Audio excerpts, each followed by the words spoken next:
Olaolukitan Adon-Abel. Phew. I'd be lying if I said that my pattern recognition did not immediately trigger when I heard that. I'm not sure about anyone else, but the warning signs fired. However, I was briefly stun-locked when I learned that he was an immigrant from Britain. And then I remembered that Britain's got their own ghetto culture, which I wouldn't have known about that had I not been recently getting more and more into politics and watching some British YouTubers and stuff.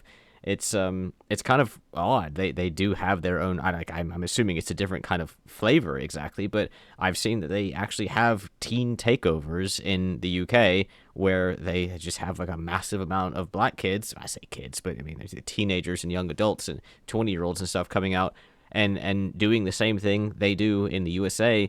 I think a lot of people would probably just assume the USA has a monopoly on that, but apparently not. I'm not sure exactly what the mentality is or the function or how exactly it's spread across. I mean, it's such a bizarrely unique thing. You would think it would be unique, but apparently not.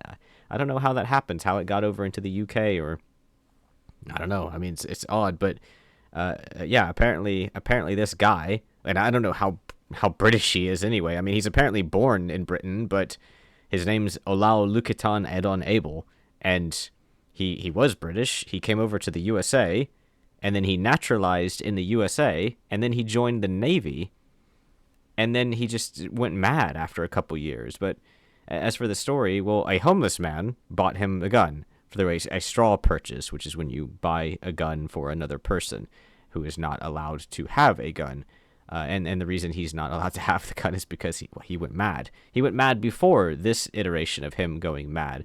So, yes, this person who bought him the gun, Damon Marquis Yarns, which, again, a homeless man, and another person who is probably been arrested numerous times. I mean, it's just it's another blip on the radar for me. But he bought him a gun, and then lied repeatedly about who he gave it to, saying that he knew someone named Abdul or Obi or something. But it turns out it was this guy who went on a rampage, shooting people. 2 women dead, one being a DHS member. I'm not going to go to Reddit to see whether or not they're celebrating this because she happened to be a member of the DHS. They probably are. At least some of them are, because they're always like that. I don't know. Maybe I should. Otherwise, I'll just have this negative perception of it made up in my head. But putting aside that, she's just out walking her dog in a park. You know, you've got to walk your dog, otherwise you feel bad for it. You know, it's just horrible to leave your dog locked up all the time. And she was shot and stabbed to death by a lunatic. So that's cool. That's fair. That's what you want to see in your country, right? This is an hour from me, DeKalb, Georgia. It's about an hour by car from me. So, you know, that's pretty neat. Not that I'm too surprised about this. I mean, Georgia has loads of this. In fact, here's a story that I just saw today, literally right now as I was making this one. Man waiting at bus stop saw 2 people walk by. Minutes later, she'd been stabbed. The she is a big question mark. The whole story is a question mark. There isn't really any explanation. It's just some woman was stabbed in the stomach by a bus stop for God knows what reason. It's literally every time I look at the news, someone's being horribly maimed for seemingly no reason whatsoever. It's just crazy. But this particular case, this particular case, most of these cases should not happen. They should never happen, but they do happen because of our weak laws. So going on to this guy, back to this guy, I guess, he came over and naturalized in the USA in 2022. I don't know if it's quicker to naturalize from the UK to the USA. I don't think so. I think it's still like 5 years or something that you've got to live here before naturalizing. The test is a joke to pass, especially if you're a native English speaker, which if he's born in Britain, I assume like it's literally just memorizing. If you don't know how to pass the naturalization test for the USA, you just go to the government website. They give you all of the questions and all of the answers, and then you just memorize the questions, and then you write them down. And you write them down on the paper or whatever. They ask you just a handful of questions. You have to write down some. You have to recite some when they ask you the question verbally. And then that's basically it. That's literally all it is. You just have to memorize some questions like you're back in middle school. And if you're a native English speaker, it's all too easy. And presumably he was, despite his name, if he's born in the UK. Then, after naturalizing in the USA, he joins the Navy. He's a student at the Recruit Training Command Center in Great Lakes, a student at Naval Technical Training, a student at Naval Air Technical Training, and he joins the Strike Fighter Squadron, the Helicopter Maritime Squadron, and he gets some medals and some awards: the Global War on Terrorism Service Medal, the Sea Service Deployment Ribbon, and the Overseas Service Ribbon. And then it seems like he was discharged from the Navy. I would expect the military in general. This is according to 11alive.com. Discharged from the Navy, and there was a criminal case brought against him months prior, which there's no details on right now, it seems, but I suspect that will change very soon. So then he goes on to do more and more things. He's an assault with a deadly weapon on a peace officer. And in that case, he pled guilty. He pled guilty to assault with a deadly weapon on a police officer. They wrote peace officer the first time and then police officer the second time. I'm assuming police officer is correct, given that it was presumably in the country. But, vandalism also for $400. Great. He was sentenced to 1 year of custody and 2 years of probation for vandalism and assault with a deadly weapon against a police officer. That's insane. They say it was not immediately clear how much time he spent in prison, but it couldn't have been that much time because half a year later, he was arrested again, this time on 4 counts of sexual battery for groping different people. And he was given a 4-year suspended jail sentence with probation. So basically another slap on the wrist. He was banned from where he did it for 4 years and ordered to obtain. This is the funniest thing. Ordered to obtain. He was ordered to obtain a psychosexual social evaluation, whatever the hell that's supposed to mean. And then he lost his mind and he murdered Brianna Weathers. He murdered Lauren Bullis, and he shot a apparently sleeping homeless man repeatedly, who I think is still alive, but I'm not sure. He may be dead. I don't know.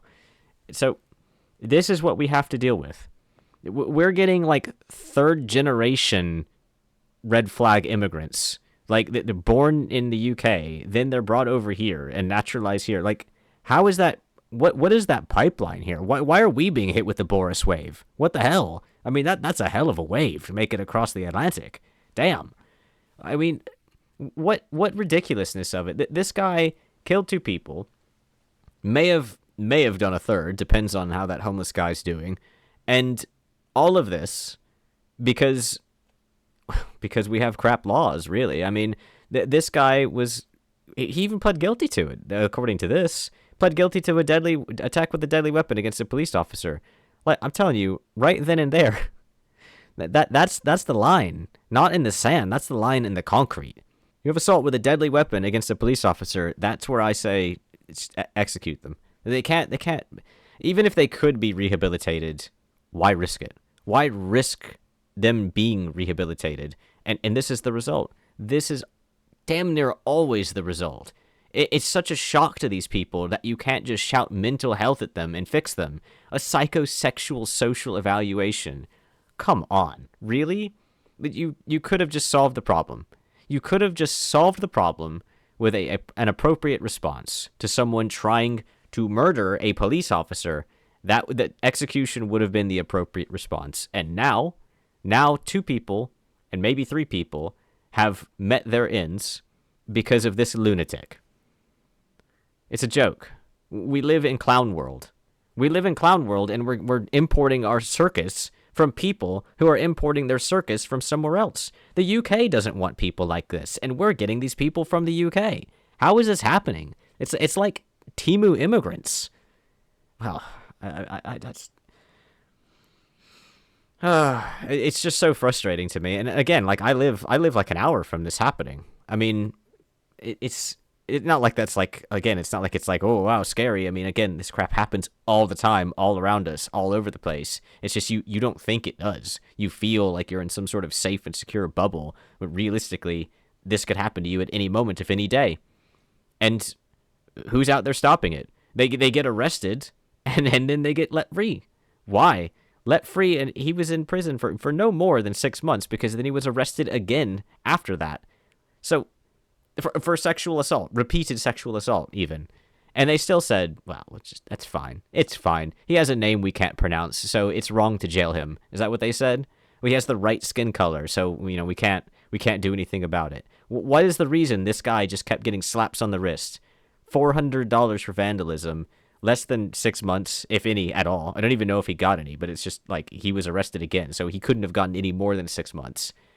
And then seemingly nothing really for his sexual assaults. Oh God, probation with a suspended 4-year jail sentence and psychosexual social evaluation. What a joke! What an absolute joke! Why isn't Trump changing stuff like this? You know Trump wouldn't care about sending this person to the firing squad. Trump should be changing stuff like this easily. I mean this is a hard. Well, I forgot about the Democrats. Okay, I guess it's not an easy pass, but it still needs to happen. We need something happening to stop this kind of crap. Deporting people doesn't fix problems that are already like naturalized into the country, right? So you have to have punishments that people are afraid of. No one's going to be afraid of being ordered to get a psychosexual social evaluation, especially when you have half-naked Democrats walking down the streets in dog masks right in front of children, and that's apparently a morally correct thing to do. So, if a Democrat gets elected, this is just going to get a million times worse, right? I feel like Trump needs to lock in some legislation before it's too late, because this is mad. Absolutely crazy that we are importing Timu immigrants from the UK. No shade on the UK. Well, yeah, I mean, no shade on the citizens of the UK. Your government's just as bad as ours in this particular case. But this just not. It just should not be happening. It's sad. It's pathetic. It is sad for the loved ones of the people who have been stabbed to death by this lunatic. And I mean, he's born and raised in the UK. Then he naturalized in the USA. Then he was in our Navy. This guy had like every possible chance. And he blew it. He blew all of it. Like, if all of that cannot make him a good person, then what's the problem? I mean, born and raised in the UK, lives in the USA, naturalizes to the USA, he's in the USA's Navy for years, and he still ends up as just a madman murdering random people. How do you fix it? Anyway, thank you for watching. If you enjoyed, please do the YouTube things.